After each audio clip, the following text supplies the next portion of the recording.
os participantes dessa mesa que a gente vai ter agora, que é a ditadura civil-militar e as comissões da verdade. Eu queria chamar o Adriano Diogo, depois eu vou fazer as apresentações, a Amelinha Teles, o Marcelo Godoy e o Milton Pinheiro, que acho que deve estar chegando, que ele foi botar Zona Azul no carro.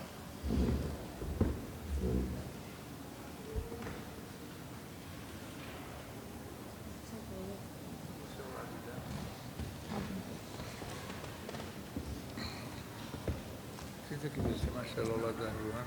Por favor.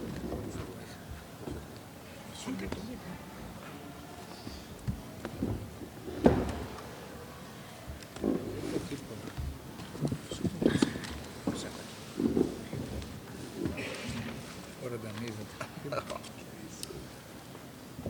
Bom, eu me sinto muito honrada e muita vontade de estar com eles aqui hoje à tarde.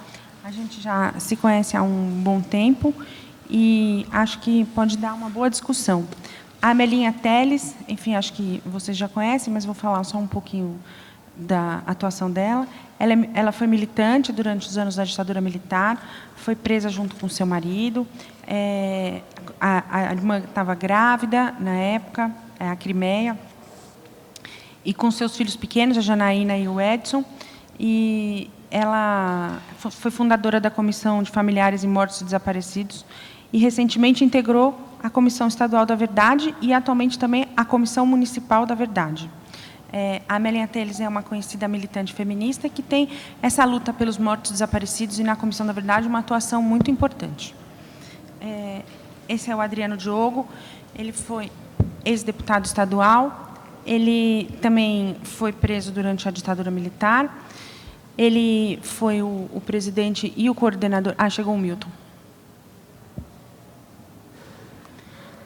O coordenador da Comissão Estadual Rubens Paiva, que teve uma atuação muito importante, com publicação de livros e depoimentos e mesas discutindo a ditadura civil-militar na Lesp. Atualmente, ele está na Comissão Municipal da Verdade. E esse é o Marcelo Godoy, ele é jornalista do Estadão, ele é autor do livro A Casa da Vovó, que faz uma biografia do DOI-CODE, onde aconteceu a Operação Bandeirantes. O Milton acabou de chegar, ele é professor da UFBA e ele tem experiência em história política, ciência política e teoria sociológica. Ele foi do PCB, do movimento comunista, enfim, ele foi desse período da ditadura. Então, eu vou começar passando a primeira palavra para a Amelinha. Eu vou começar com o Adriano, que ele foi presidente da comissão. Primeiro.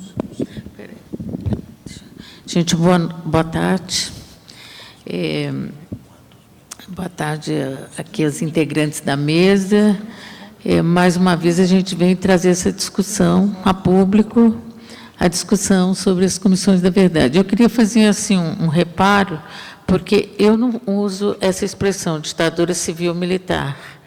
Eu uso ditadura militar, porque eu entendo que o militarismo tomou conta durante os 21 anos, inclusive no cargo de presidente da República, né, foram os ditadores militares, foram generais, cuidaram de todo o aparato repressivo, embora outras forças tenham participado, e de todo o aparato do Estado, né, quer dizer, eles estavam nas estatais, eles estavam nas universidades públicas, eles se infiltraram em toda a sociedade civil, digamos assim, o núcleo duro do Estado estava na mão dos militares, embora tenha uma parcela da sociedade civil que tenha participado da ditadura ativamente, assim, desde o golpe, os empresários, os grandes proprietários de terra, né, inclusive a Igreja Católica teve uma participação no golpe de 64. Posteriormente, ela vai ter uma posição dividida, né? Muitos vão defender a luta de resistência, a luta no campo da esquerda. Então, fazendo esse reparo, eu queria dizer o seguinte também, que eu tenho 71 anos, e eu fui militante sou militante política desde os 14 anos, então eu tenho mais de 50 anos de militância política. Uma militância, eu sempre fui militante de base, nunca fui direção, e, portanto, eu venho deste lugar para estar falando aqui da Comissão da Verdade. Eu estou passando 3 golpes na minha vida, né? Porque eu passei o golpe de 64, sobrevivi, depois tem o AI-5, que é o golpe dentro do golpe, em 1968, né? 3 de dezembro de 1968, e agora que eu considero o golpe dado no dia 17 de abril, quando a Câmara de Deputados votou pela admissibilidade do impeachment da Dilma. Ali foi um golpe duro para mim, porque daqueles 367 deputados que votaram pelo sim, um deles fez uma homenagem ao Carlos Alberto Brilhante Ustra, um torturador, um dos mais sanguinários da época da ditadura. E ele fala assim, em memória de Carlos Alberto Brilhante Ustra, o pavor da Dilma Rousseff. Quer dizer, ele vilipendia a Dilma, né, a vítima daquele torturador, a torturada. Né? E eu, como também fui torturada pelo Carlos Alberto Brilhante Ustra, é claro que aquele momento daquele voto, para mim, foi assim, o golpe foi dado, né? E a configuração de um golpe fascista, de um golpe que vai retroceder ainda, vai ter muitas consequências nefastas para a história política do país, para a história do povo brasileiro. Né? Eu atuo, eu sou de 2 movimentos que são de pautas pesadas, né? Eu sou do movimento feminista, que as mulheres estão aí, recentemente, todo mundo aí está perplexo diante de um estupro coletivo, né? Segundo notícias, 33 homens teriam estuprado uma menina de 16 anos. Né? Essa realidade... essa apareceu, né, nos jornais, apareceu na mídia, mas a realidade das mulheres ainda é bastante desconhecida pela sociedade brasileira, inclusive pela esquerda. A esquerda ainda não reconhece que as mulheres têm uma luta a mais, têm uma discriminação histórica contra elas. Né? Então, é uma pauta pesada, pauta do movimento feminista, e que vem sendo vilipendiada já no governo da Dilma e pós-governo da Dilma, então, nem se fala. Né? Quer dizer, nós estamos sem uma secretária da mulher que é contra as mulheres. Né? Como é que pode nomear uma mulher daquela, que é a Fátima Pelais? Então, sou dos familiares de mortos desaparecidos políticos, que é outra luta que a gente vem... É uma luta pesada e que a gente vem carregando há mais de 40 anos. Praticamente, durante a ditadura, a gente já carregava essa luta. Não é? Eu estou falando dos desaparecidos políticos porque é um absurdo a sociedade conviver, o Estado, enfim, conviver com um desaparecimento forçado, que é a prova cabal de que houve um sequestro, tortura, assassinato e ocultamento dos cadáveres. Portanto, no mínimo, 4 crimes estão ali embutidos, né, no crime do desaparecimento forçado. Nós convivemos com isso como se isso passou, acabou. Né? E nós temos uma lista de 436 nomes, nós fazemos um dossiê de 436 nomes de mortos desaparecidos políticos, e hoje parece que desaparece mais ou menos 20 mil por ano aqui no Brasil. Quer dizer, se você não dá o devido devido à atenção ao que passou recentemente, isso se repete de uma forma muito mais intensa e se alastra muito mais. É isso que a gente está vendo. Então, quando a gente fala dos crimes da ditadura, a gente quer a resposta, sim, que a gente quer a localização dos desaparecidos, a gente quer saber quem foram os responsáveis, que eles sejam devidamente criminalizados, mas nós queremos que isso seja apurado, esses crimes, para que não exista mais. Isso não aconteceu no Brasil.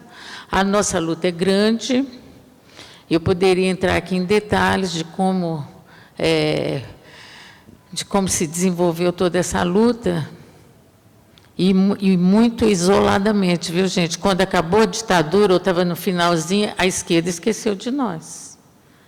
A esquerda esqueceu porque a esquerda tinha uma tarefa, que era organizar seus partidos e participar de eleição. Então, eu não podia cuidar de desaparecidos, que isso era um tema desagradável, incômodo, porque isso ia irritar os militares. Eu vi muita gente de esquerda falar comigo assim, que eu sou saudosista, porque fico lembrando daquelas pessoas, como se, entendeu? Tem outras coisas para pensar. Você vai pensar naquelas pessoas que desapareceram. E a direita, principalmente os militares, vinham do Exército, né? Não só, mas principalmente eles, chamavam a gente de revanchistas. Eu acho que até hoje, né, eles chamam a gente de revanchistas e tal. Enfim, eu acho que essa luta foi difícil, é difícil, ela não foi resolvida. E aí eu vou dizer uma coisa, quando se criou a Comissão Nacional da Verdade aqui no Brasil, ela se criou porque os familiares de desaparecidos políticos reivindicaram. Ninguém tinha reivindicado a Comissão da Verdade.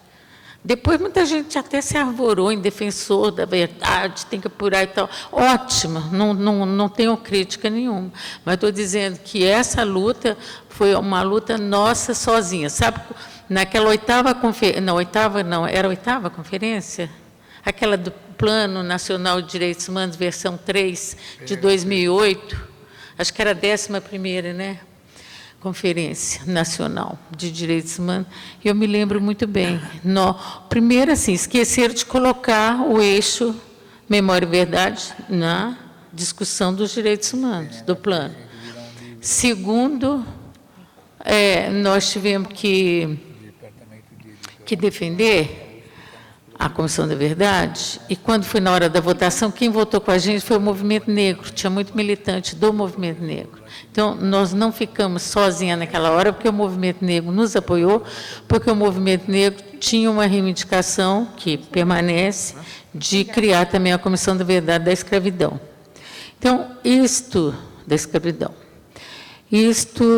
colocado, a Comissão da Verdade, o projeto de lei, a forma como ela foi criada, foi muito polêmico, tanto do lado dos familiares como do lado da direita. Quer dizer, a Comissão da Verdade foi um momento, a criação dela, foi um momento interessante, porque se criou um debate que devia ter se aprofundado mais, que talvez ela pudesse ter sido melhor estruturada, melhor organizada, e poderia ter,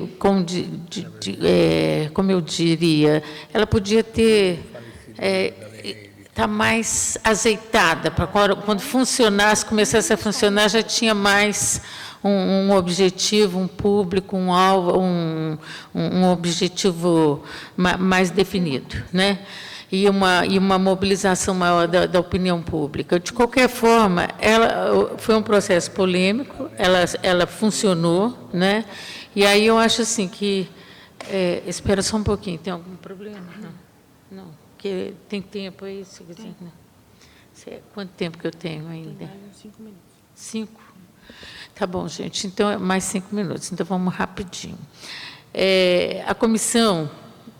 ela funcionou com dificuldades praticamente 1 ano e meio dela, né? Quem acompanhou de perto viu o desentendimento entre os próprios integrantes da comissão, né? Ela teve dificuldade de focar os desaparecidos políticos, né? ela teve dificuldade de trazer a questão das mulheres, as questões das populações discriminadas historicamente, isso ela teve muita dificuldade, né? Mas, de qualquer forma, como eu tenho pouco tempo, eu vou colocar o seguinte: essa comissão funcionou 2 anos e meio e ela produziu um relatório de 9 quilos, com 6 volumes. Eu acho que isso tem que ser considerado, porque esse relatório é um documento oficial do Estado. E ali aponta certas questões. O relatório destaca 29 recomendações, que são pauta dos nossos movimentos. Além disso, o relatório destaca a necessidade da localização dos desaparecidos, esclarecimento desse sequestro, dos agentes responsáveis. O relatório propõe, recomenda a punição aos torturadores. Eu acho que foi um ato de coragem frente a tudo que nós estamos vendo e ao que nós vimos, né? Foi um ato de coragem. O relatório aponta uma lista de 377 torturadores, né? E sendo que o Carlos Brilhante Ustra é um dos primeiros ali apontado, né? Além do que, eu fazendo uma ressalva aqui, também o Carlos Brilhante Ustra, que coronel da reserva, que morreu o ano passado, é o único torturador brasileiro da época da ditadura, e de todas as épocas, né? Porque no Brasil nunca foi punido torturador. É um torturador que teve declarado pelo Estado brasileiro que é torturador, por iniciativa da família Telles, a ação da família Telles, certo? Que eu pertenço, mas a ação da família Telles. Então, isto é extremamente importante a gente saber. Não teve, aqui no Brasil, nenhum torturador foi punido criminalmente, mas teve um que foi declarado torturador, que é o Carlos Alberto Brilhante Ustra. Então, a comissão, eu acho que esse relatório, a comissão, o relatório até propõe a criação de uma comissão permanente para acompanhar a implementação das recomendações do próprio relatório, né? Quer dizer, ela propõe, talvez até, eu já sou da opinião que teria que ter uma outra comissão da verdade. Eu acho que a gente devia discutir bastante a comissão da verdade, porque do jeito que estão as coisas, nós vamos ter que ter a comissão da verdade da escravidão, da ditadura, do golpe recente. Nós vamos ter, entendeu? Então, a gente tem que se preparar mais para que a Comissão da Verdade não fique patinando tanto tempo como ficou essa, que essa aí, ela produziu no final, ela conseguiu produzir, mas com muita dificuldade. E agora eu acho que a luta é para divulgação, e eu sou dessa opinião, que nós devemos divulgar o relatório com todas as críticas. Porque o relatório, eu não estou aqui, não vou detalhar as críticas, os prós e os contras. Eu estou detalhando alguns pontos importantes que a gente tem que se apegar a eles para fazer com que sejam, digamos assim, instrumentos da nossa luta, sejam instrumento pedagógico também da educação do povo, da sociedade. Nós temos que nos educar também para conviver democraticamente, para saber e valorizar a democracia e o funcionamento das instituições democráticas. Então, é isso que eu tinha a dizer. Obrigada.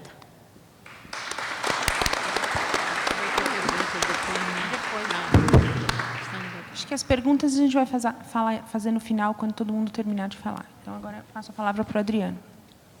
Bom, nós estamos aqui numa feira do livro e essa nossa mesa é sobre o livro político, né? Eu, antes de fazer, e agradeço ter sido convidado numa mesa tão importante como essa, que fui convidado aqui pela Joana Monteleone e pelo Haroldo Seravolo, 2 editores. Mas eu queria fazer 2 breves observações antes de começar a minha fala. Primeiro, dessa senhora, dessa mulher que acabou de falar, que é a Melinha Telles. Eu vou ler aquele poema do Brecht, que às vezes é até usado de uma forma inapropriada, mas para o caso dela, e estou fazendo até uma adaptação de gênero para explicar para vocês o trabalho dela e das companheiras que estão estudando com ela. Vou fazer a adaptação. Há mulheres que lutam um dia e são boas. Há outras que lutam um ano e são melhores. Há outras que lutam há muitos anos e são muito... Há outras que lutam muitos anos e são muito boas. Mas as que lutam a vida toda, e estas são imprescindíveis. Essa é a Melinha Teles. Eu a conheço... Eu a conheço desde a sua prisão, desde 1973. E nunca vi ela parar um dia.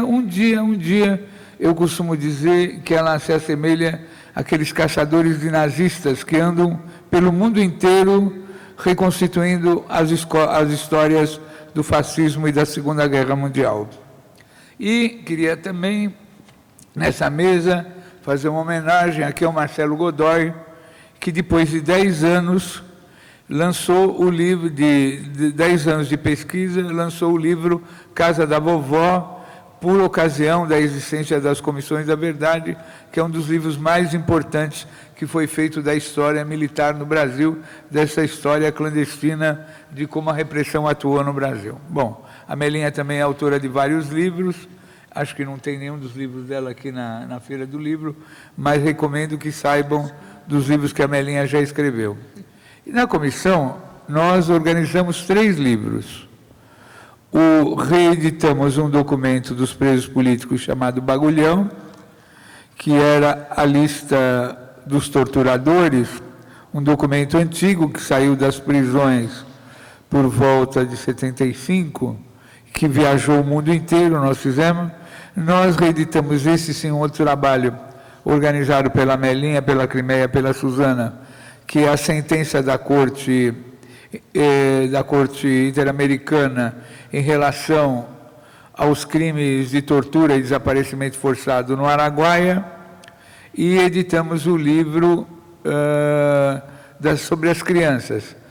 A Melinha dirigiu a pesquisa, que foi as crianças que foram presas com seus pais na ditadura, porque aqui no Brasil diz que nunca havia fenômeno semelhante aos países Argentina, Chile, e da prisão e do sequestro de crianças quando da prisão dos pais, que é uma infância roubada. Bom, então eu vou fazer a minha fala nesta tarde dizendo o seguinte: o Brasil é desses países mágicos, maravilhosos, que mesmo com a ideia de haver uma comissão nacional da verdade, uma comissão oficial aprovada no Congresso Nacional, quando da criação da Comissão Nacional da Verdade, uma miríade de organizações populares aconteceu em todo o Brasil, em universidades, em sindicatos, nas assembleias legislativas,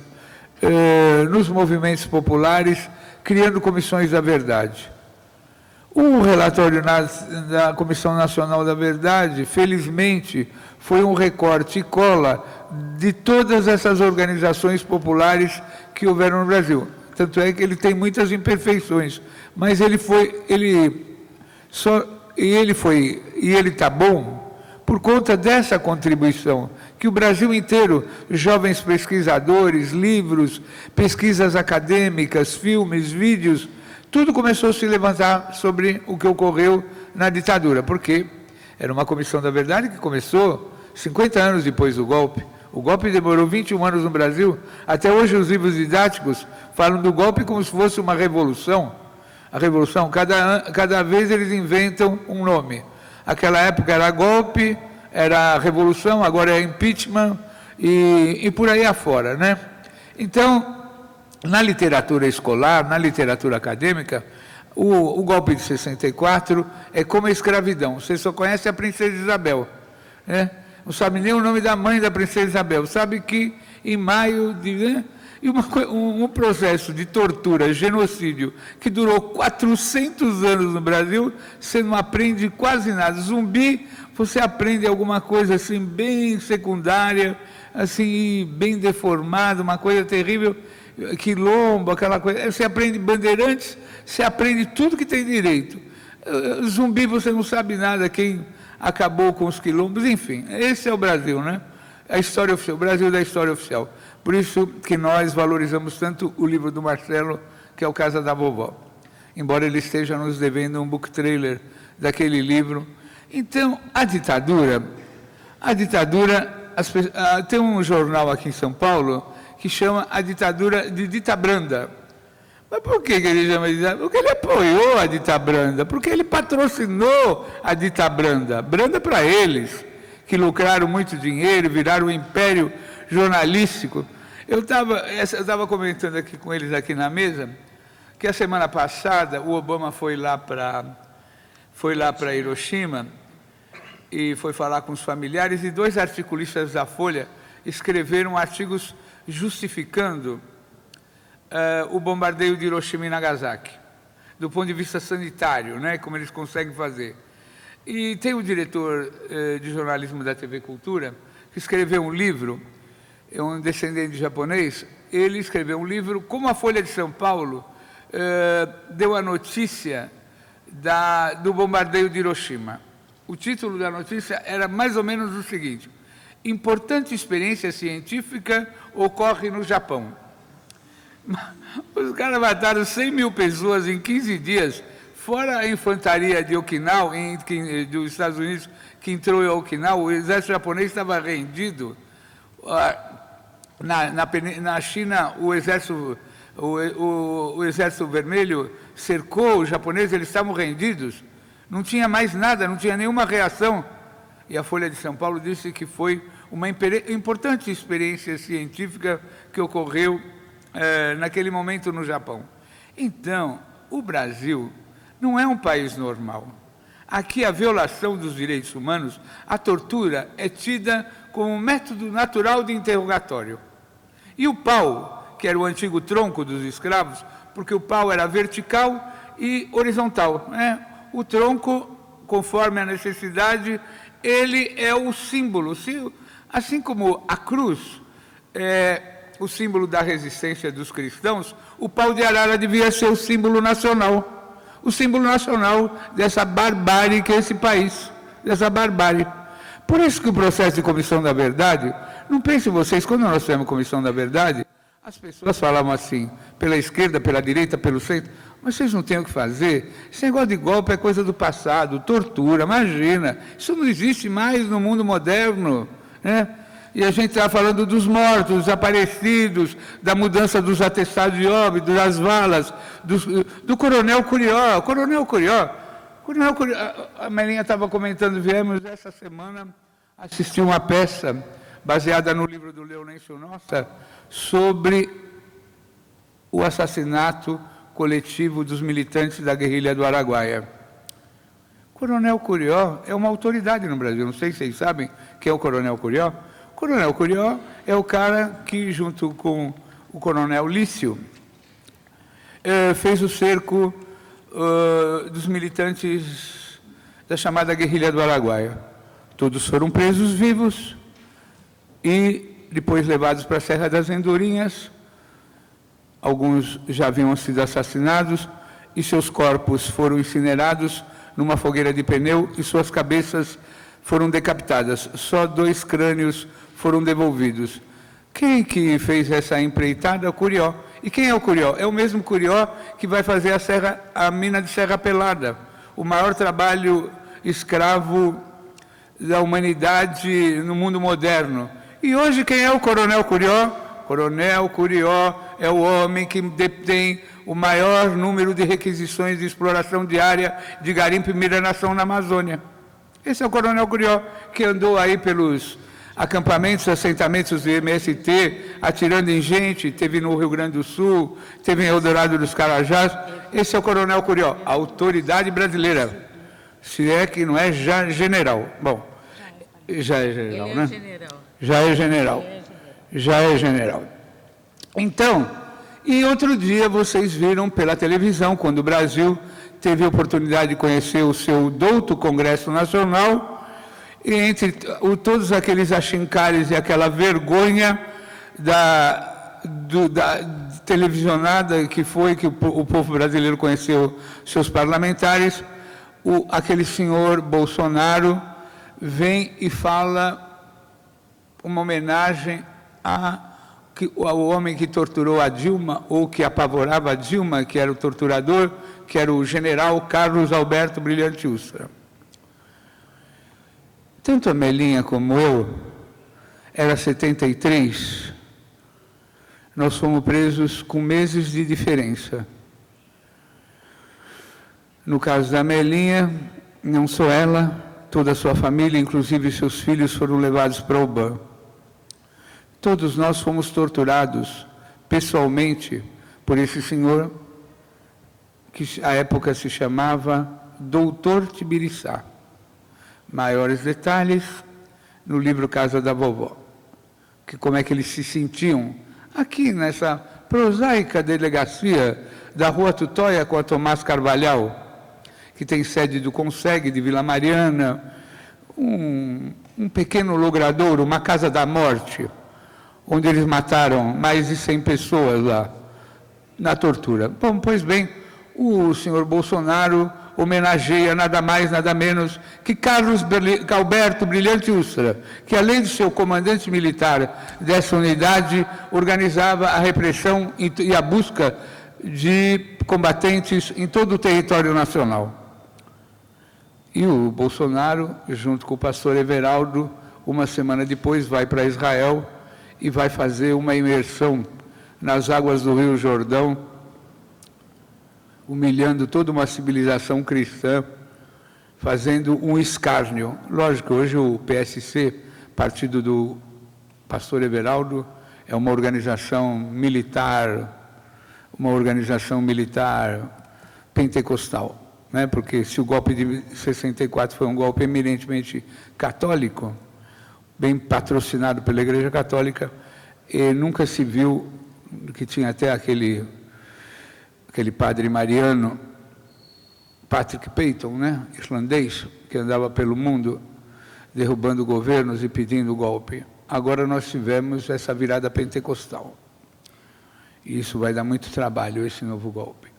Bom, então é sobre isso que nós viemos falar, das pessoas que tiveram coragem de escrever livros, porque enfrentar o golpe de 64 é enfrentar essa situação que o Brasil está vivendo hoje, de genocídio, de chacinas, de mortes de grupos que saem dos quartéis com toca ninja e fazem as chacinas e matam os garotos da periferia. É isso que eu estou me referindo. É isso que eu estou me referindo. Então, se a nossa história do passado ela não for esclarecida, se não houver abertura dos arquivos, a punição aos torturadores, dificilmente nós vamos entender o presente.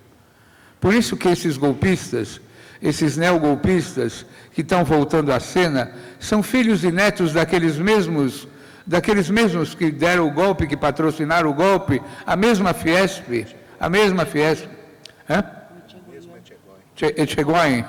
Etchegói. Esse tem o DNA da Casa da Morte de Petrópolis. E aí os outros debatedores vão ter mais oportunidade. O fascismo foi a maior tragédia da humanidade moderna. O fascismo tem que ser combatido todos os dias. E a ditadura de 64 foi uma reedição das coisas que não foram resolvidas na Guerra Fria e que depois explodiram aqui no Brasil.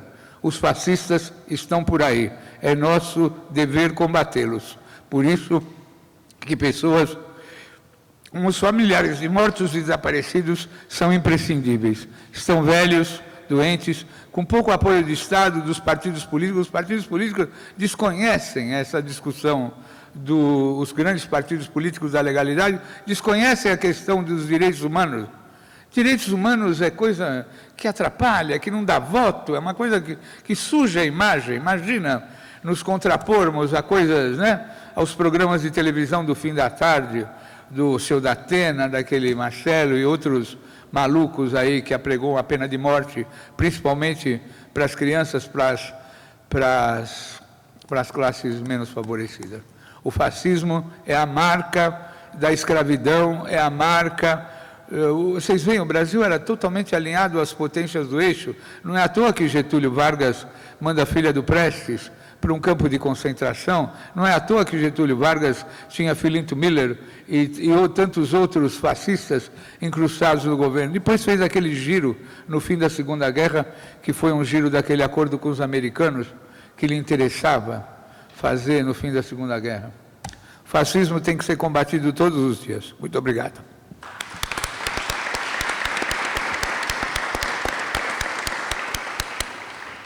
Milton.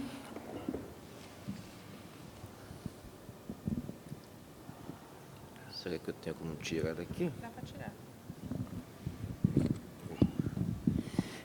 Boa tarde.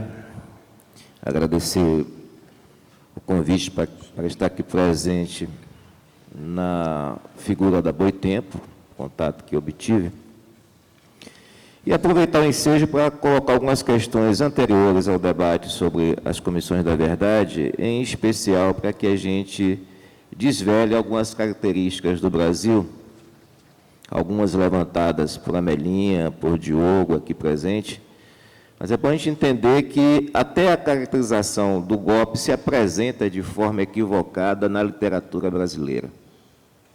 Um golpe de 64, que teve as características, né, de frações da burguesia extremamente envolvidas com a conspiração, que chamam para essa conspiração e para operar essa conspiração os segmentos mais reacionários das Forças Armadas no Brasil, aqueles que desde o governo Vargas se articulavam na ideologia da segurança nacional, que constituía como inimigo principal o inimigo interno, ou seja, os lutadores sociais, os comunistas. Evidentemente que um golpe como esse é um golpe de classe. Esse é um golpe dado pela burguesia e operado efetivamente pelos aqueles segmentos mais reacionários que já tinham se transformado em hegemônicos dentro das Forças Armadas. As Forças Armadas brasileiras começaram a ser formadas, estrito senso, do ponto de vista acadêmico, a partir do governo Dutra, na conformação da Academia Militar Francesa e depois da Academia Militar dos Estados Unidos. Isso ganhou corpo, né? Isso ganhou corpo de formulação política, isso ganhou corpo de entendimento sobre o Brasil, isso ganhou corpo da disputa das ideias dentro desse ambiente que tinha um corpo nacionalista extremamente importante, que foi vencido no debate e pelo uso da força internamente.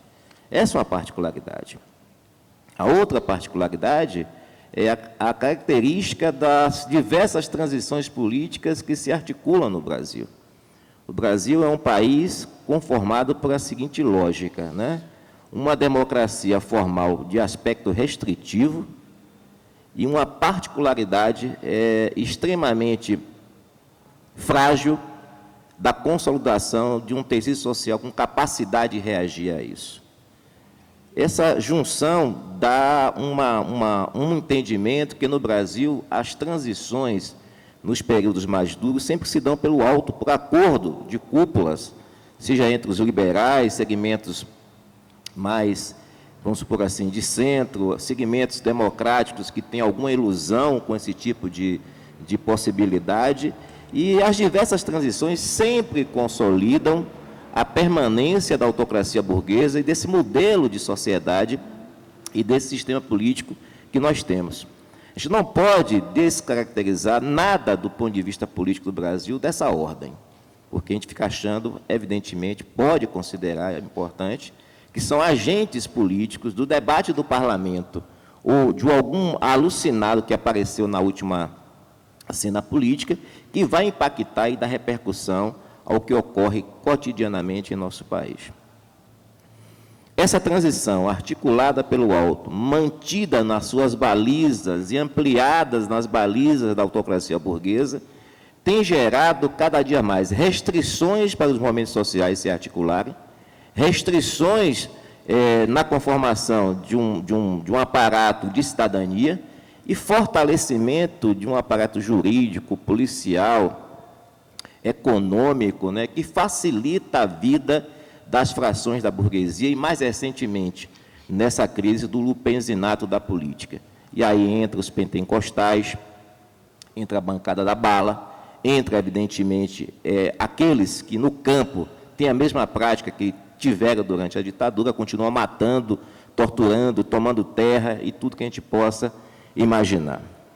Nesse contexto, é de lamentar que no Brasil, depois de um período substantivo da ditadura, né, ou seja, um longo meio século desse debate, praticamente, né, nós ainda estamos discutindo a possibilidade de algum dia enxergar no horizonte a punição para os criminosos terroristas que fizeram esse tipo de ação em nome do Estado em algum momento da história brasileira. A Comissão da Verdade é um instrumento importante, é bom registrar. É um instrumento conquistado com lutas, essa que Adriano se referiu, a pessoa de Amelinha e tantas outras companheiras e companheiros desse processo, né? Eu sou professor de um programa de História da Universidade do Estado da Bahia, minha área de pesquisa é o período da ditadura e a esquerda dentro desse período. Os relatórios têm contribuído para a gente entender um pouco mais sobre isso, mas o que está apresentado para a sociedade ainda é muito pouco de resolução dessa demanda. A pesquisa não consegue ser popularizada, a população brasileira não conhece esse tipo de realidade. O livro didático não expressa em nenhum momento a história do Brasil recente. E se examinarmos a quantidade de livros que nós temos sobre isso, é muito pequena e, ao mesmo tempo, de pouco acesso, né? O livro do Marcelo é um livro brilhante, que dá uma repercussão a isso, né? A Boitempo tem 2 livros sobre esse período, um é da minha autoria, Ditadura, o que resta da transição, tem outro do Edson Teles, do Safatli, também sobre essa mesma questão, mas a repercussão e a quantidade ainda não se transformou como algo que o senso comum entende como grave e necessário para ter conhecimento, se reeducar e, pedagogicamente, não se deixar mais envolver com trapaças dessa natureza, com terrorismo dessa natureza. Então, o Brasil tem uma dívida, né? O Brasil tem uma dívida, seus lutadores sabem disso, né? A esquerda tem conhecimento e a gente precisa fazer esse enfrentamento. Enfrentar a necessidade de punição para os terroristas a serviço do Estado brasileiro de 64 a 85 e demandar na juventude, na universidade, no movimento operário, nas lutas populares, esses acontecimentos é algo muito importante. Os 3 relatórios da Comissão da Verdade provavelmente devem somar mais de 4.000 páginas, né? O último, inclusive, tem quase 2.000 páginas, né?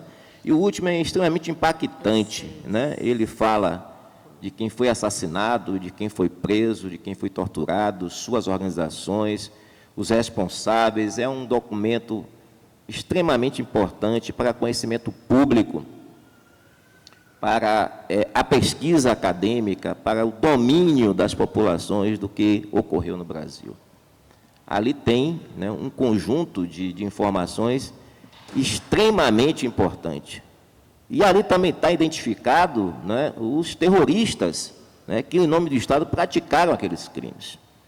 No entanto, né, esses mesmos terroristas se encontram em cômoda posição de aposentados, né, do Estado brasileiro, gozando dos direitos políticos e civis que o Estado brasileiro ainda permite essa canalhada.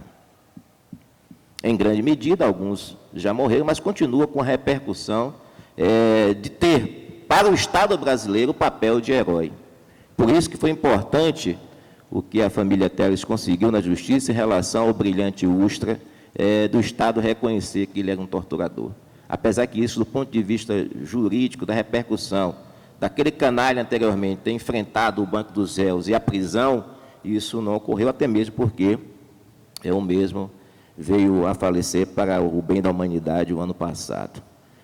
Eu diria que algumas questões têm que ser colocadas dentro desses relatórios. Primeiro, em diversas atividades que faço a convite do MST e no movimento dos pequenos agricultores, em curso de formação, e principalmente no que ele chama de memória da luta camponesa durante o período, né, da ditadura militar, a quantidade identificada por eles de camponeses torturados, desaparecidos, presos, é infinitamente maior do que aquilo que está identificado nos diversos relatórios. Isso é um grave problema que tem que ser redimido através de investigação, de pesquisa, da contribuição, inclusive daqueles que, na lógica da luta dos camponeses, tem que dar a sua contribuição e o seu papel no desvelamento dessa situação, né? Apesar da comissão ter lá nos relatórios anteriores especificidades sobre a luta do campo, sobre os homossexuais, sobre a questão dos negros, sobre pontos específicos, né, de demandas que envolviam tortura, prisão, assassinato, expulsão do campo, né, expulsão de residência, né, a questão indígena até mesmo ter sido tratada nesse mesmo ambiente. Muitos acontecimentos ainda não contam com o devido esclarecimento. O relatório 3, inclusive, começa a citar, né, uma da parte da minha pesquisa, especificamente a esquerda dentro desse período, e em particular o PCB, cita que o PCB só teve, nesse primeiro período, não da ditadura, de quando começa a comissão, um morto, que é uma senhora no 1º de maio, na cidade de Rio Grande, no Rio Grande do Sul, assassinada em praça pública com um tiro na testa pelo um policial, porque ela faz enfrentamento com a polícia, né? E isso não corresponde à realidade. Se quisermos fazer a pesquisa, por exemplo, o livro, alguns livros que nós temos, né, que conta a história de Joaquim Dias, ex-secretário-geral do Partido Comunista Brasileiro, né, lá está informado que quando o partido foi colocado na ilegalidade, né, em 47, se fez um ato em praça pública, na Praça da Sé, em Salvador, a polícia desligou a energia, atirou em todo mundo. Quando voltou a energia, o presidente dos sindicatos bancários tinha morrido baleado. E não consta no relatório da Comissão da Verdade, né? O livro de João Falcão é o livro base para entender essas questões, o Partido Comunista que eu conheci, e mais outros 2 livros da mesma autoria desse pesquisador, jornalista baiano, que conviveu no Partido Comunista, teve uma relação direta com a direção do partido e detinha muitas informações.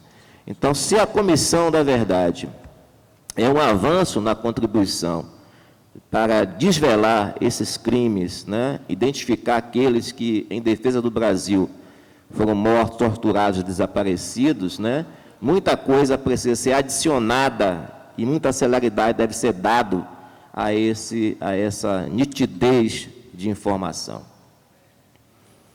O Brasil não pode ser o país que uma notícia substitui a outra e o conjunto da sociedade não tem mais conhecimento da notícia anterior. Muito menos um país que a sua história pode ser contada a qualquer momento por outra mais recente e o conjunto da população, né, através do papel deletério da mídia que nós temos no Brasil, faz com que esse conjunto esqueça especialmente o que ocorreu, né? Então, esse debate é importante.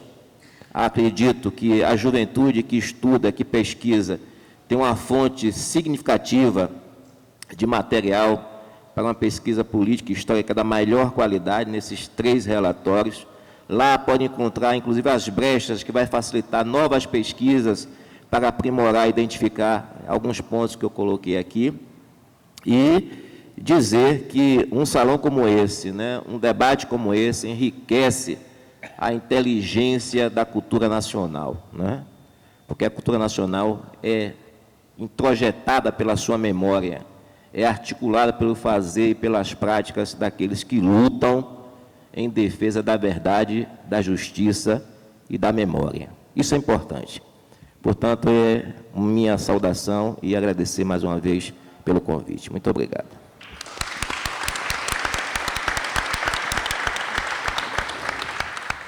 Agora eu passo a palavra ao Marcelo.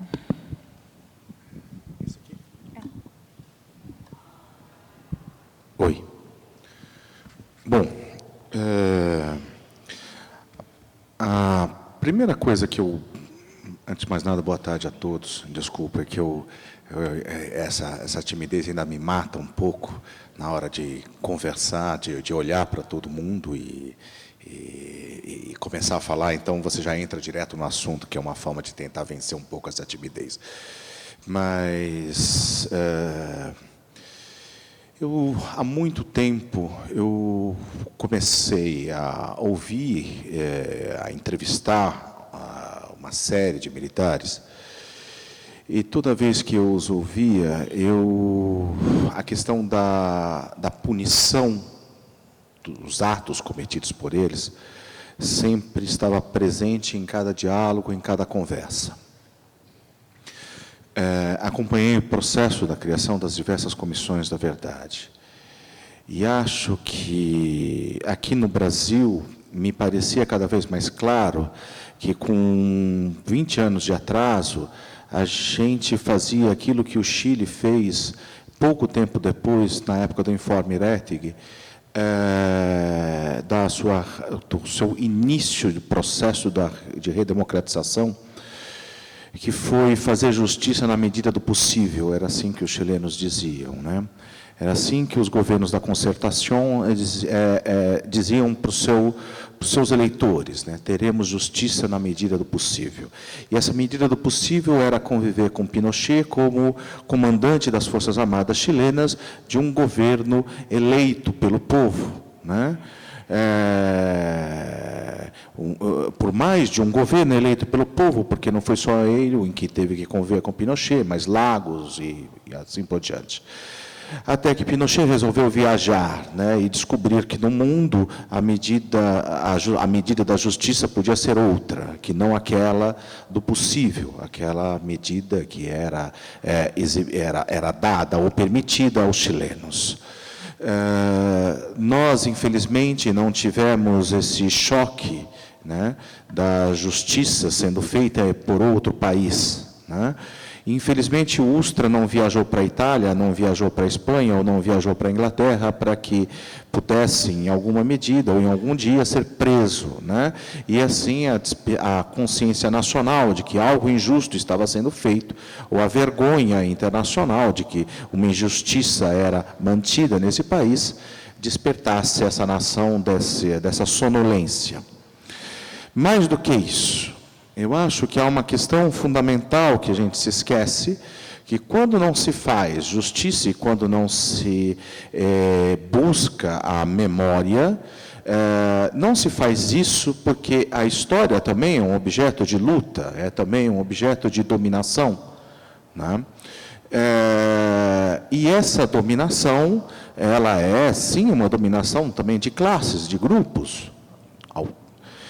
E é justamente por isso que Ustra não pode ser condenado, é por isso que Ustra não pode ser punido, porque a sua punição é também um pouco a derrota de quem tentou impor essa história para nós, essa história para todos nós, né?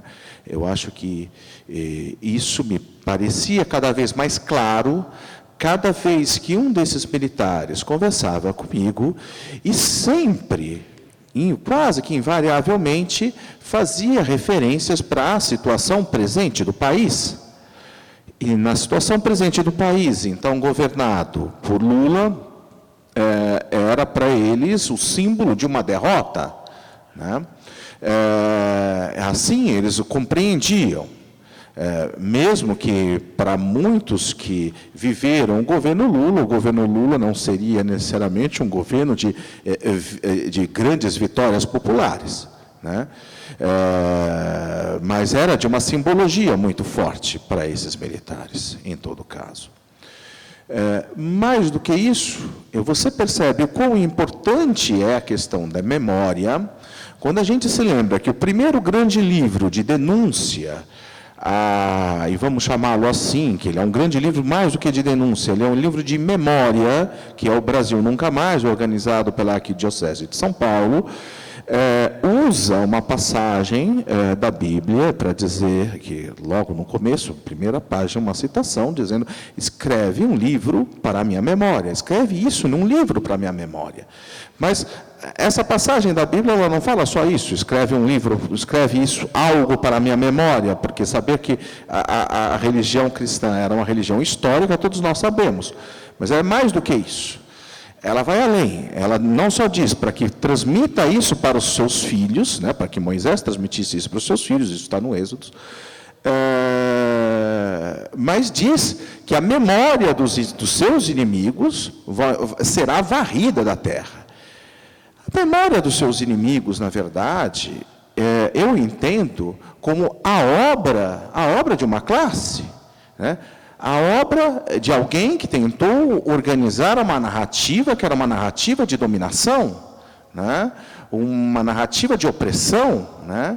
É justamente isso, ao escrever um livro, ao tentar criar memória de quem foi oprimido, de quem foi torturado, de quem foi assassinado, de quem foi sequestrado, é justamente para romper com essa dominação e mais, para tentar destruir a obra desse opressor, né, que escrever um livro faz sentido, mas não faz sentido agora, faz sentido desde sempre. Esse é o sentido mais profundo desse fazer, né? De você buscar perpetuar, né? Para os seus filhos, para os seus netos, para as gerações, né? Um outro discurso, né? Um discurso que rompe com esse discurso de dominação, né? Eu acho que essa é a função de quem escreveu um livro, né? Essa é a pedra que a gente coloca no meio dessa luta, né? E essa é também a função, e assim, eu acredito, das diversas comissões da verdade, e memória desse país. Essas comissões, elas se inserem não como um revanchismo, como os militares pensam, como muitos dos militares pensam, mas como uma forma, porque não se trata de vingança, não se trata de revanche, de maneira alguma, se trata de destruir um discurso de dominação. Isto sim, é mais, eles estão enganados, não é só isso, é mais do que isso, né? Essa é a luta. A luta é de criar uma outra narrativa, né? De mostrar que uma outra narrativa é possível, né? Uma narrativa que liberta, uma narrativa que não está ligada à opressão. Isso sim, né? E daí a importância, com todos os problemas da Comissão da Verdade, com todos os problemas que um livro tem, com os erros que atormentam o autor, assim como as falhas e lacunas que atormentam aqueles que fizeram um relatório, como o Adriano fez, por exemplo, aqui na Comissão Estadual, né? Ou como o professor Milton falou, tudo aquilo que ainda é possível fazer. Ora, isto é uma obra aberta, mas ela é aberta porque ela é construída no dia a dia, ela continua, ela permanece, ela não se esgota com a comissão, né? Ela não é um trabalho fechado. Eu tenho a impressão que boa parte dessas lacunas se deve a essa lógica, que era a lógica da justiça possível, né? Porque, infelizmente, não associamos às nossas comissões a possibilidade de punição dos militares que não dissessem a verdade, ou que a escondessem, né? Nós não estabelecemos instrumentos de punição que fossem ligados à comissão, né? Isso faz uma diferença enorme, gigantesca, e cria um desafio maior ainda para quem levou esse trabalho adiante. Nós não tivemos a comissão, ou nenhuma delas, contou, né, com, vamos dizer assim, com a colaboração profunda e não superficial das Forças Armadas ou das polícias. Essa colaboração profunda que eu digo é aquela que a hierarquia e a disciplina determina. Né? É aquela que vem do alto comando e que diz: façam, localizem, interroguem, contem. Né? Aquela que põe todo o peso de conceitos como a dignidade para o oficialato, né? Ou a indignidade de quem tortura, porque esse exército não é o que nós temos, não é só o exército do Ustra, mas ele também é o exército de Werneck Sodré, ele também é o exército de Osório, que lá na Guerra do Paraguai se insurgiu contra as execuções de prisioneiros. Esse é também o exército dessas pessoas, e também tem essa tradição. E se queriam, e se aquele deputado já citado aqui quisesse, em algum momento, homenagear alguém desse exército, que homenageasse Salomão Malina, que foi um febiano, que foi lutar contra o fascismo na Itália, que homenageasse Osório, que homenageasse tantos outros militares, que nós devemos sim, preservar a memória deles. Né? Mas não. Quando se homenageia alguém como Ustra, o que se quer, mais do que condenar uma presidente da República, é absolver um torturador. É igualar todos os militares a um bandido. Porque onde todos são culpados, ninguém é verdadeiramente. Esse é o objetivo. Né? Mas, e mais do que isso, é conservar uma narrativa de opressão e de dominação. Eu acho que é por isso que o nosso trabalho faz sentido. E eu acho que é por isso que a gente está aqui hoje, nessa tarde, nesse debate.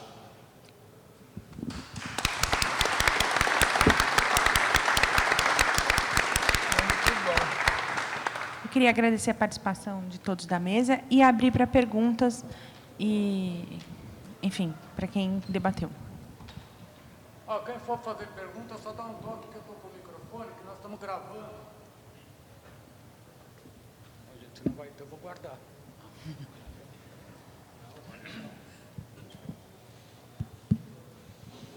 Oi, boa tarde. Bom, queria me apresentar primeiro, sou João, pesquisador da Comissão da Verdade da USP. Em nome da nossa comissão, gostaria de agradecer o trabalho que as outras comissões fizeram antes da gente. Enfim, muito do que a gente tem feito, a gente tem se baseado no trabalho que vocês fizeram, que foi, apesar dos detalhes que o próprio pai só é possível de reconhecer no filho, né, que reconhece com mais facilidade, a gente reconhece que é um trabalho muito bem feito e que está nos ajudando bastante. Também queria agradecer, e, enfim, em especial na pessoa da Amelinha, que acaba sendo uma inspiração para a gente seguir adiante, né, a força que vocês têm de seguir com essa luta dos familiares dos desaparecidos.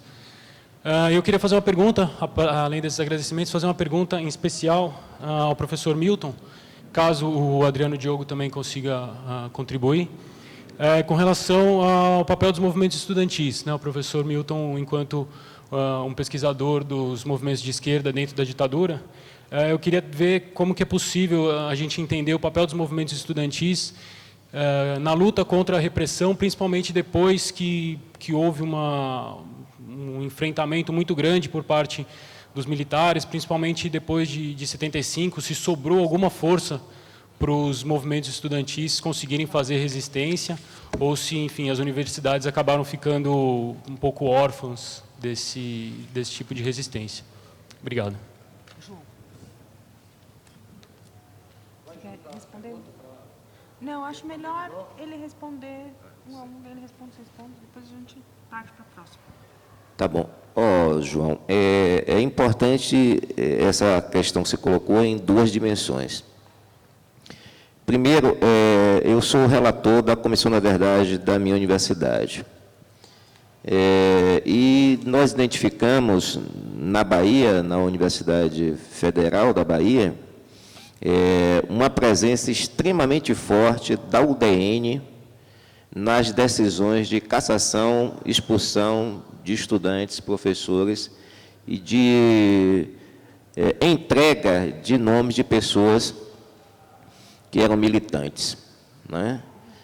O presidente da UDN na Bahia era o reitor da universidade, Alberico Fraga, professor da Faculdade de Medicina.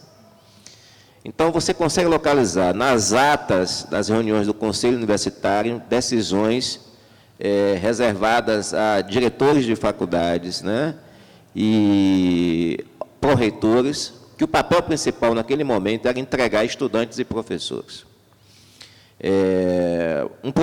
O primeiro professor cassado é um professor que é chamado para ser paraninfo da turma de medicina. E esse professor era militante do Partido Comunista Brasileiro. Então, ele foi aconselhado a não comparecer, ele resolveu comparecer, e a polícia do Exército tira ele da cerimônia e prende ele por um tempo, né? E, a partir dessa rede de denúncias levantada pelo empenho da UDN, que existia fortemente no aparato da universidade, você teve, a partir do 477, um desligamento em massa de estudantes da universidade. Quem tiver maior curiosidade, lê a tese do professor Maurício Brito, né, que é justamente sobre a repressão ao movimento estudantil na Universidade Federal da Bahia durante a ditadura burgo-militar, como eu conceituo. Olha, o papel da juventude, da militância de esquerda estudantil, foi extremamente importante. Se você pegar os desaparecidos, por exemplo, da organização de Marighella, a juventude estudantil tem uma presença impactante. Muitos deles rompidos com o PCB e acompanhando Marighella, mas jovens estudantes, muitas mulheres assassinadas em fase de profundo, vamos supor assim, florescer da idade, né? E a juventude universitária contribuiu de forma extremamente importante para rearticular organizações de esquerda, né, em especial aquilo que sobrou do PCBR, né, aquilo que sobrou da POLOP, né, aquilo que sobrou da junção da VPR com a VAR Palmares, quer dizer, muitos segmentos que ainda conseguiram se manter organizados para além do PCB, para além do PCdoB, para além da tentativa de articulação da LN, teve um papel fundamental dessa juventude universitária que fez um enfrentamento muito grande. Isso não quer tirar o mérito e o papel das greves operárias de 68, né, da rearticulação do movimento operário nas greves do APC e todo o reinício, né, das lutas operárias no Brasil. Mas tem, sim, as duas dimensões, né? A segregação da juventude dentro da universidade, expulsa pelo 477, e o papel do braço político da ditadura, o DN, nisso, em especial na Bahia, né? E essa outra particularidade da juventude se organizando na luta, o que ela sofreu na luta, a morte e a quantidade de mortos desaparecidos, e também a questão da reorganização de pequenas outras grandes organizações de esquerda. Queria que o Adriano também comentasse um pouco sobre o papel do movimento estudantil, ele que fez parte da USP, da geologia. Eu evito fazer essa segmentação entre estudantes, trabalhadores, classes populares, porque uma ditadura que durou 21 anos, teve de tudo, né? Teve manicômio, os manicômios foram transformados em campos de concentração, como aquele livro importante daquela jornalista mineira Daniela Arbex, sobre o manicômio de Barbacena. A questão dos índios é uma questão completamente... É que a gente tem que dividir a ditadura, pelo menos, em 2 capítulos de análise. A repressão política e a repressão difusa, né? Porque a ditadura foi contra todo o povo brasileiro. Então, o que eles fizeram, o professor estava falando dos camponeses aqui. Os camponeses matavam como se fosse formiga. Se tivesse que abrir uma estrada na Amazônia e tivesse populações camponesas e indígenas, fazia bombardeamento de napalm. Quanto à Comissão da Verdade da USP, ela ficou muito a desejar. Quase que ela chegou a passar vergonha. Porque a única coisa que ela fez foi devolver os direitos civis e sociais para a professora Ana Rosa Kuczynski. Dentro da USP, por exemplo, funcionava um escritório do SNI, os irmãos Krigor. Os irmãos Krigor, eles, por exemplo, para você ter uma ideia, eles eram os maiores frequentadores do DOPS às sessões de tortura. Então, o movimento estudantil, você vê agora, por exemplo, nesse esboço do novo golpe, qual foi a mesa que nos antecedeu? Os estudantes secundaristas, já se organizando, enfrentando toda essa situação, e as universidades. É lógico que os trabalhadores de fábrica, os trabalhadores do campo, ou organizados ou como do MST, eles têm um tempo de maturação do golpe. Evidente, por exemplo, esse governo, o que esse governo aponta? Fim dos direitos sociais, fim dos direitos trabalhistas, fim dos direitos individuais, aí começa a atingir as classes populares. E as classes populares, elas vão ingressando na luta. Qual é a diferença de um operário, de um camponês, entrar na luta e de um estudante? O estudante, ele tem a família, ele tem o respaldo. O operário camponês, se ele entra na luta, ele não tem para onde correr. A família dele passa fome, morre de fome, entra numa desagregação. Nós temos um caso que nós estudamos, que é um caso que a Melinha sempre traz, do Orlando Momenti, que era um operário da Ford, que ele foi para o Araguaia. A desagregação familiar vem de uma forma impressionante. Então, os estudantes são assim, é o fermento da revolução. É o fermento da revolução. É a alegria da revolução. É a esperança da revolução, da transformação social, que é como a gente chamava a reação ao golpe. Agora, a sociedade como um todo foi golpeada. Talvez a sociedade não tenha a mesma velocidade, a mesma facilidade que os professores, que os intelectuais, que os jornalistas, que os artistas e que os estudantes façam uma operação reativa. Muitos partidos políticos da clandestinidade foram montados em organizações estudantis. O próprio Marighella, quando faz o racha do partidão, ele faz essa cisão a partir do movimento estudantil, que nasce a dissidência do Partido Comunista, nasce o agrupamento comunista de São Paulo, priorizando muito a juventude e o movimento estudantil. Então, o golpe tem uma epidemiologia de 21 anos. Ele teve várias fases, por exemplo, de 1964 a 1968, até o ato 5, a primeira característica do golpe atingia quem?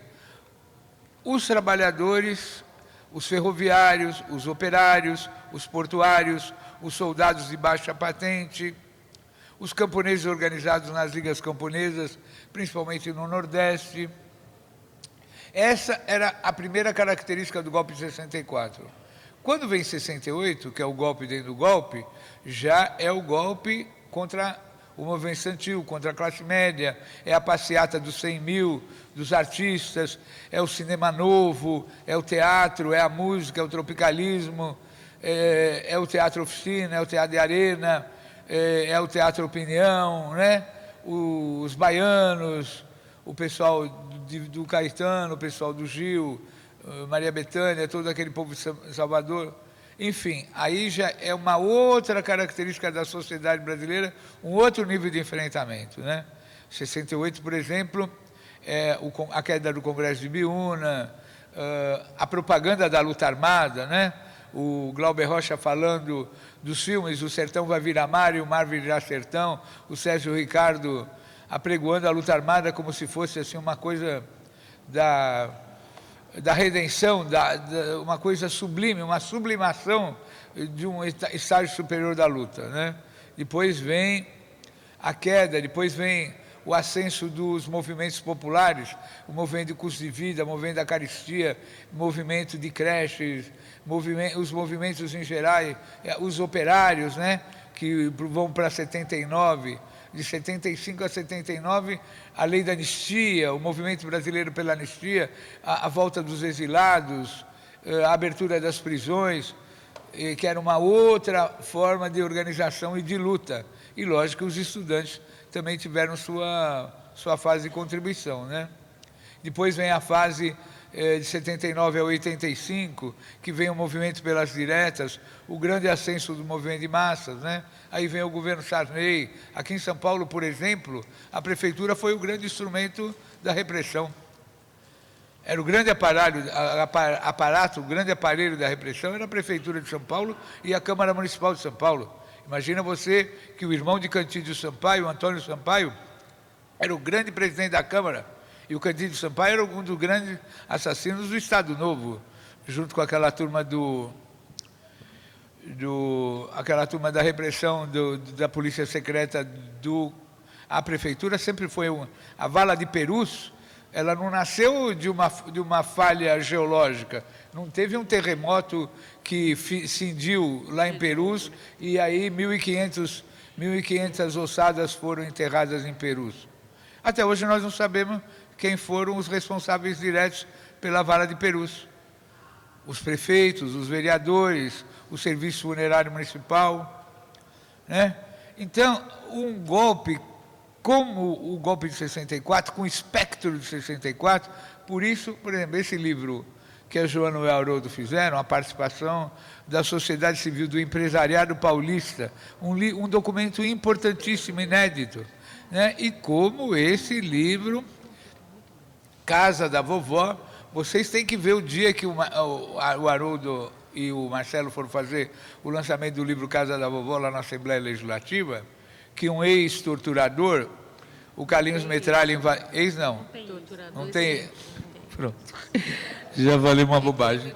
Um torturador não prescreve, tortura não prescreve. O Carlinhos Metralha, o braço direito do Fleury, o cara que andou aí na Paulista falando que montou um acampamento lá atrás da Assembleia Legislativa, o Carlinhos Metralha, o Carteira Preta, foi interromper a sessão lá, e no meio da sessão foi intimidar a Melinha, a Janaína e tal, assim com o dedo em riste.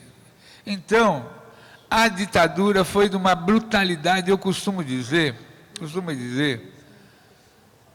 que para contar a ditadura, às vezes precisa recorrer a um recurso ficcional, tal a barbaridade e o tempo que ela durou. Então, os estudantes... Outro dia nós fomos para Paraíba e descobrimos que um reitor da Universidade Federal da Paraíba, um general, pai de um político de esquerda aqui de São Paulo, foi um dos caras que mais prendeu, mais mandou matar gente na Universidade Federal da Paraíba, inclusive das ligas camponesas. Queria só passar um pouco a palavra para a Melinha, que pediu para comentar essa participação dos estudantes. Não é só dos estudantes, porque nós trabalhamos com um universo de 536 nomes, né, de mortos e desaparecidos políticos, entre homens e mulheres. Desses 536, 11% são mulheres, né? Então, eu não quero dizer que seja essa taxa, esse índice de participação das mulheres, mas o que a gente tem de concreto são esses, né, esses casos. Nós também, e dentro desses 536, 40% ou um pouquinho mais são vinculados ao trabalho, sindicalista, estão no mercado de trabalho, o que a gente chama assim de trabalhadores, não quer dizer que os outros não sejam, né? Toma cuidado. Eles têm eles estão dentro dessa categoria, né? Os 60%, a maioria é estudante, a maioria é jovem, né? E aí nós vamos pegar assim, secundarista e universitário, né? Esse é o grosso.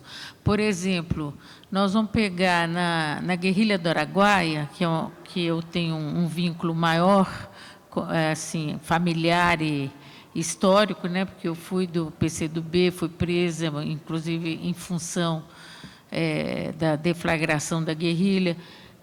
São 17% são mulheres da guerrilha. E essas mulheres, ou elas estavam entrando na universidade, ou elas tinham um vínculo com o movimento estudantil, né? A maioria, inclusive, do movimento estudantil, naquela época, entra por conta da perseguição nas universidades, né?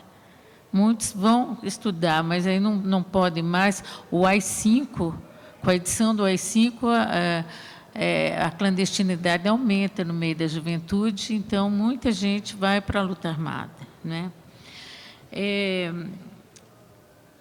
Eu queria dizer também o seguinte, que no movimento de resistência pós o ato institucional número 5, primeiro é o seguinte, eu tenho que fazer uma justiça às mulheres. A participação das mulheres, o índice é altíssimo, altíssimo.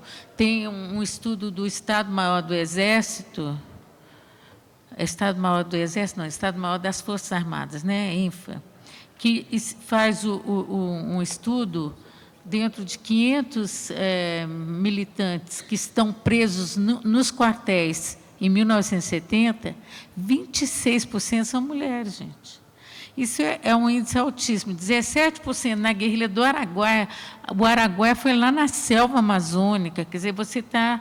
as condições são as péssimas, né? Não são, tanto é que praticamente quando o Exército e as Forças Armadas atacaram os guerrilheiros, todos são desaparecidos. Que ficaram lá, todos são desaparecidos. 17% ser mulher é muita coisa, né? Se você levar em conta que hoje, no nosso Congresso Nacional, nós somos 10%, hoje, né? Quando até há pouco tempo nós tínhamos uma presidenta mulher. Então, o índice é muito alto, né? E eu queria dizer que, depois do ato institucional número 5, as primeiras que foram para as ruas não foram os estudantes, foram as mulheres, inclusive mulheres da periferia. São as primeiras mulheres a ir para as ruas. A gente tem que fazer justiça aqui, porque em 1975, olha como é que as mulheres são espertas. 1975 é ditadura no Brasil, o Vladimir Herzog é assassinado dentro do DOI-CODE, depois ainda vai ser assassinado o Manuel Fiel Filho, que é operário, vai ter a chacina da Lapa em 1976, muitas pessoas vão ser assassinadas em 1976. Então, é uma ditadura violenta, 1975. Mas as mulheres brasileiras bem espertas, elas aproveitam que a ONU decretou o Ano Internacional da Mulher e vão para a rua. Aqui na periferia de São Paulo, a gente tem que fazer justiça. O movimento do custo de vida começa assim. E aí começa o movimento de luta por creche. As mulheres vão para a rua para reclamar das condições de vida. Vão enfrentar a ditadura nas ruas. Inclusive, vem até aqui na Praça da Sé. 1977 que começa o movimento estudantil a ir para a rua.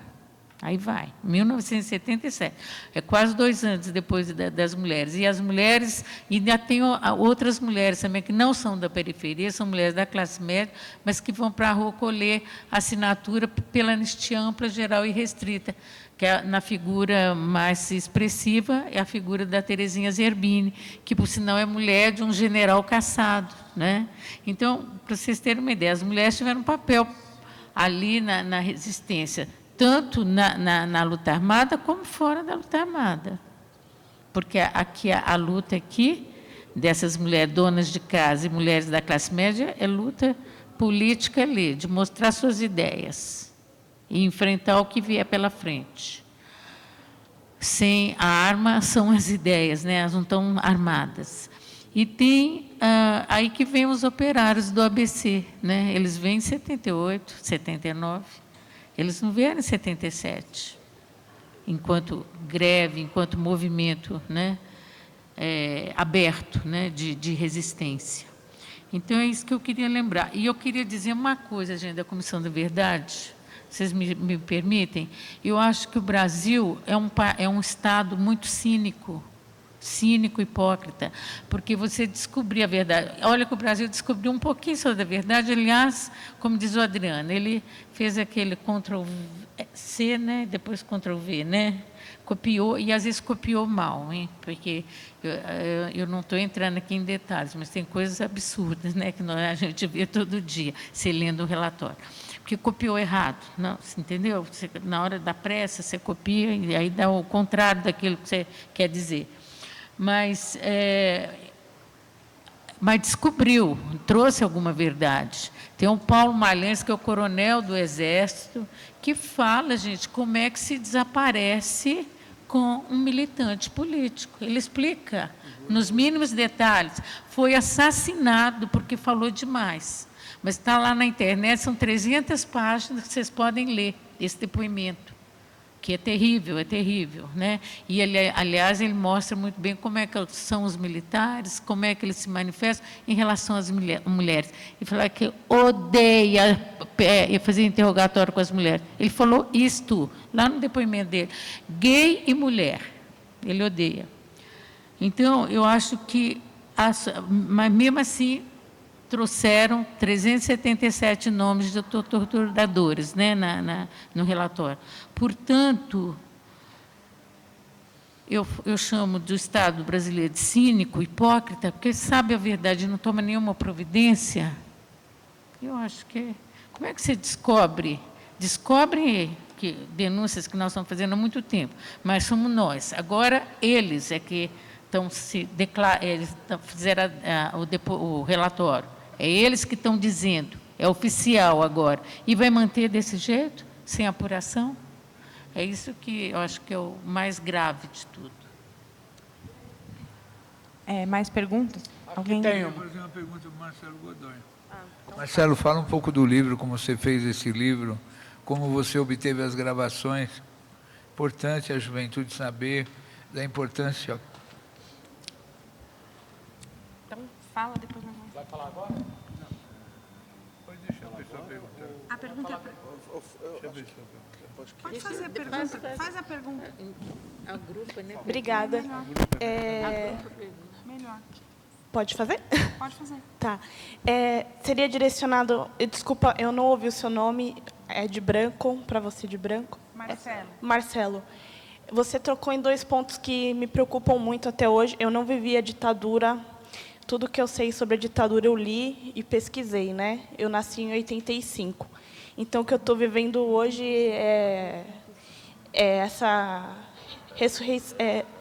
insurgência do governo Temer, que, se for consolidado, né? E que eu me questiono muito é a questão da bancada evangélica, né? E assim, porque os intelectuais sempre contam, como Marx sempre contou também, com a luta pela base da classe trabalhadora, né? E você mencionou a Bíblia, que, apesar de ser ignorada, ela, assim, para o povo periférico, quando falta dinheiro, comida e etc., eles se recorrem a Deus. E a gente sabe que o governo se utiliza da Bíblia, como a gente viu no Congresso, para ludibriar as pessoas. Então, eles implantam na cabeça das pessoas que não têm estudo, que são humildes, que são ignorantes, né? Ignorantes não na forma pejorativa, mas ignorantes na forma de entender a história, de que a vida é dada daquele jeito porque Deus quis, né? Então, eu fico me questionando se essa inquisição evangélica, que está também por trás disso, caso o governo Temer assuma, né? O que você pensa sobre o futuro, né? A gente vê que a luta hoje está acontecendo também. A nossa ditadura, ela como a Melinha falou, eu concordo, o Brasil é um país hipócrita, e assim, aqui é tudo muito camuflado, né? E estão sumindo já estudantes secundaristas que estão lutando, porque estão vivenciando já uma ditadura que hoje é diferente da que vocês vivenciaram em 64, mas que é também uma ditadura, né? Aí eu queria saber qual é a sua perspectiva do futuro, caso o governo Temer venha a ser consolidado. Alguém mais?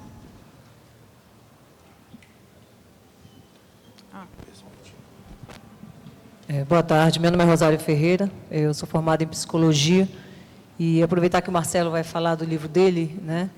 E esses comentários agora do Diogo e da Melinha, né? Achei muito interessante quando a gente fala dessa repressão. O Diogo falou da gente trabalhar com a questão da repressão política, mas também da repressão difusa. Esse é um dado importante para a gente.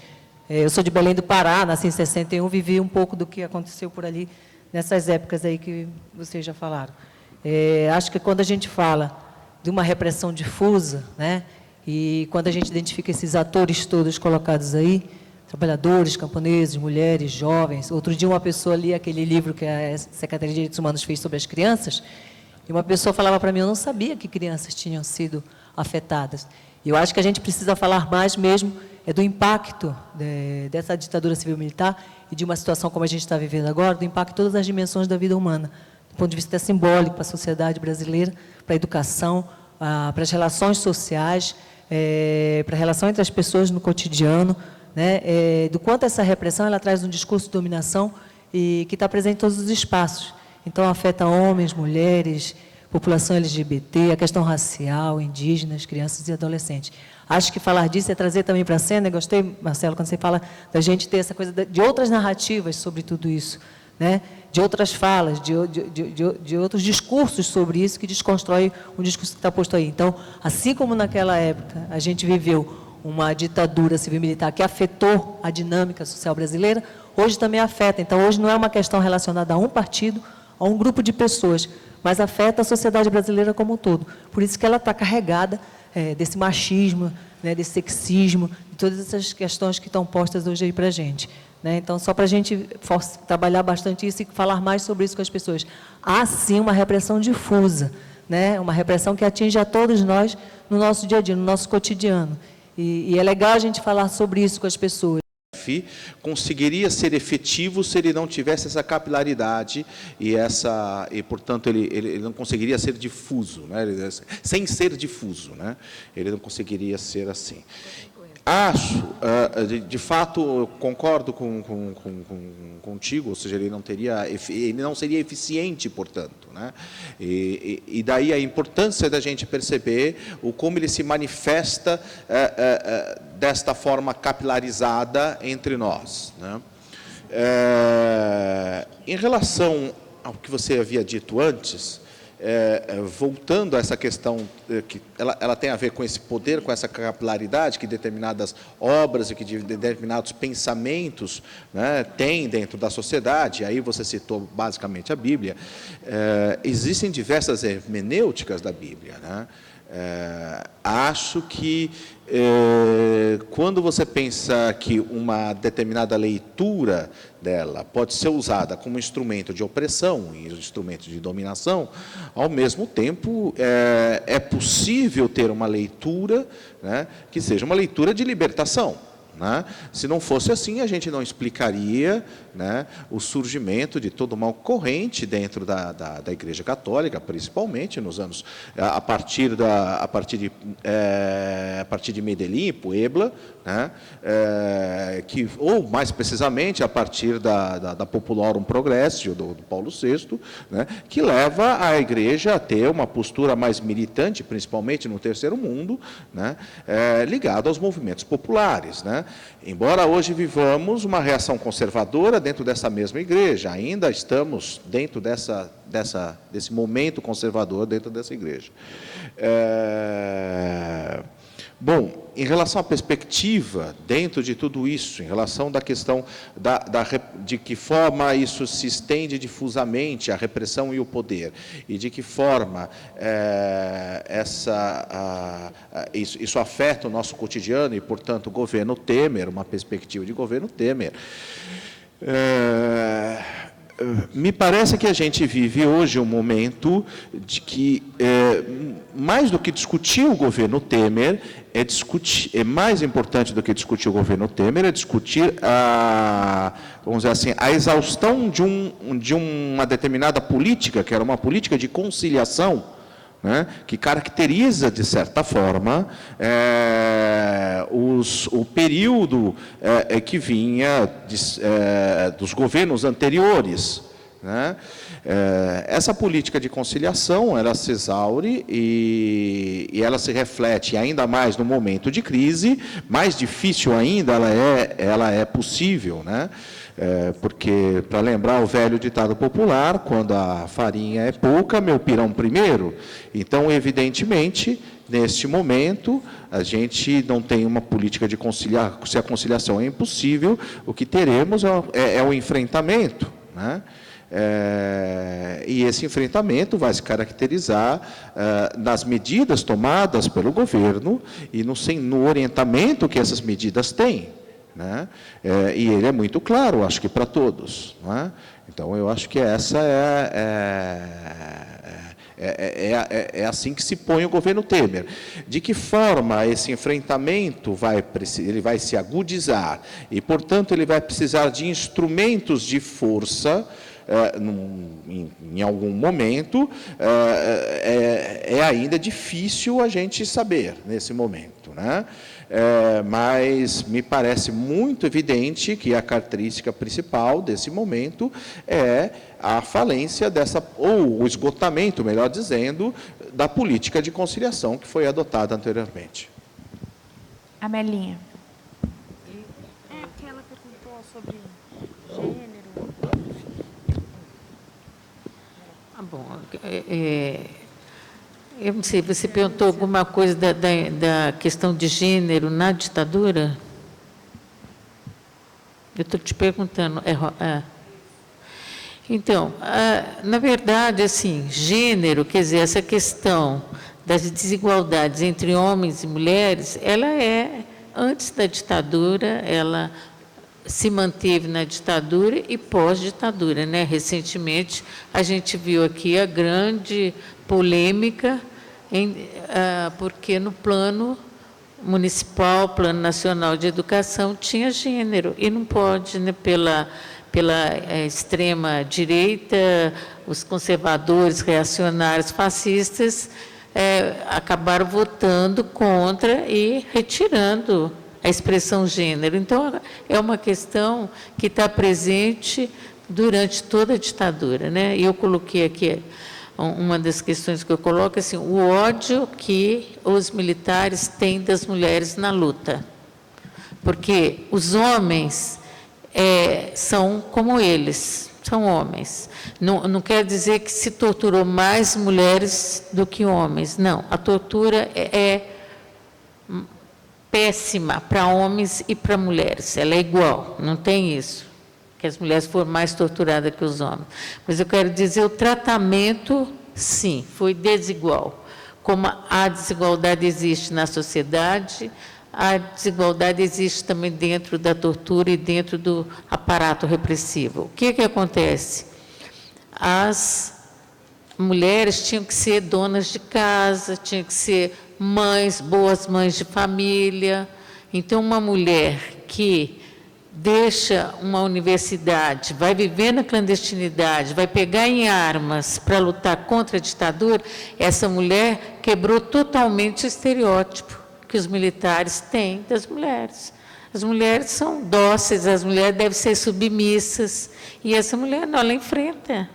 E se precisar de atirar, ela atira, e até melhor do que os homens. A gente sabe disso, que muitas mulheres atiravam muito melhor do que os homens. Embora não estivessem também, a esquerda também tinha dificuldade de incorporar as mulheres, dificuldades ideológicas, né? Quer dizer, que eu saiba, só uma mulher se tornou vice-comandante na guerrilha do Araguaia, que é a Dinalva Teixeira, que é desaparecida hoje e que era negra, uma baiana negra, que se tornou vice-comandante na guerrilha, né? Ela teve ocupou o mais alto posto entre as mulheres. Então, a ditadura usou todas as nossas diferenças sexuais, as nossas diferenças biológicas para nos torturar. A menstruação, a gravidez, né? Quantas mulheres sofreram aborto dentro da tortura? Sofreram aborto por levarem chute na barriga. O torturador fez isso para ela ser realmente ter o abortamento. O torturador fez de propósito, fez com intenção, quer dizer, era uma estratégia de uma política de Estado, torturar as mulheres conforme as suas condições sociais, sexuais, quer dizer, se pegou toda a questão da desigualdade para torturar as mulheres. E a violência sexual foi, eu acredito assim, todas as mulheres que estiveram, as que passaram no DOI-CODE, eu queria saber quais que não foram estupradas. Eu queria saber quais que não foram. Né? Deve ter tido, não sei, mas todas com as quais eu convivi, todas foram estupradas. E as assassinadas, antes de serem assassinadas, elas eram estupradas. Quer dizer, o torturador, o conjunto do torturador, aquele comandante, Carlos Alberto Brilhante Justo, ele é que decidia se ia viver ou se ia morrer, para cada militante. E se fossem as mulheres, então, antes de serem mortas, iam ser estupradas. E estupradas de uma forma, digamos assim, mais perversa, né, do que as que sobreviveram, entendeu? Quer dizer, havia várias formas de estuprar. Né? E houve estupro, inclusive, com animais, né? Com o uso de animais, que era para não só matar, mas matar de uma forma bem perversa. Eles são muito perversos, eles foram muito perversos. Eles tinham que ser punidos. Né? E odiaram as mulheres. Odiaram o tempo todo as mulheres. Eles não aceitavam, quer dizer, os comentários. Eu li muito documento escrito pela repressão e me impressiona a forma como eles descrevem as guerrilheiras e os guerrilheiros. Quando eles vão falar de um guerrilheiro, eles falam assim, é branco, é preto, tem 1,70 m, 1,80 m, tem 2 metros, pronto, usa assim, tal, usa calça, usa blusa, pronto, descrevendo o guerrilheiro. Quando é a guerrilheira, tem as pernas bonitas, entendeu? Tem um corpo bem feito. O que é isso? Entendeu? Eu não vi eles falando assim dos homens. Eles escrevem assim. E falam, olha só, eles têm uma ideia de que mulher é burra. Então, as guerrilheiras, como as guerrilheiras, e nós não somos burras, independente de sermos guerrilheiras ou não. Então, eles escrevem assim, quando eles vão falar das guerrilheiras, falam assim, inteligente. Ora, inteligente todo mundo é. Ninguém está na guerrilha porque é burro. Entendeu? Todos são. Agora, eles colocam mulher inteligente, é valente, eles usam, assim, adjetivos que eles não usam para os homens, entendeu? Então, quer dizer, há eu não vou aqui detalhar, porque o nosso tempo aqui é curto, mas eu tenho vontade de... Acho que tem uma dívida para com as mulheres, contar a história das mulheres, o que as mulheres passaram. E só por último, já que o Marcelo Godoy não falou, porque eu vi no livro dele... Eu tinha visto mulher torturadora dentro do DOI-CODE, eu vi. Né? Porque meus filhos foram sequestrados e quando eles sequestram, muitas vezes eles usam a mulher e um homem, né? Para disfarçar, para parecer que é um casal, assim, para cuidar da fachada, né? Legal. E os meus filhos foram sequestrados por homens e por uma mulher, né, que é a Tenente Neuza. Eu descobri o nome no livro do Marcelo Godoy. Tinha mulheres também participando da tortura, isso que eu quero dizer, entendeu? Quer dizer, eu acho que quando a gente fala de gênero, a gente tem que lembrar que mulheres e homens são desiguais, mas essa desigualdade não nos dá um atributo assim, nós somos generosas e os homens são maldosos. Não é isso, não se divide assim. Nós vamos encontrar homens responsáveis, homens ideologicamente dignos, e vamos encontrar homens como torturadores, mas também junto às mulheres, né? Então, nós vamos ver mulheres também na parte da tortura. Inclusive, essa Tenente Neuza, o Marcelo Godoy, quando fez o lançamento lá na Comissão da Verdade, ele levou uma fita gravada com a voz dela, ela falando, ela debocha da esquerda, ela, no livro ali, ela fala assim, acho que uns 10, né, uns 15, sei lá quantos que ela matou, que ela fez parte da morte desses companheiros nossos. Ela fala isso. Então, é só para a gente aqui cair na real. A realidade é mais cruel do que a gente imagina, né? Do que a gente não quer imaginar, mas é isso. E acho que a Comissão da Verdade abriu, digamos assim, uma brechinha para a gente conhecer a verdade. Temos uma última pergunta ou eu vou encerrar agradecendo a participação de todos e, enfim, esperando vocês para o próximo debate.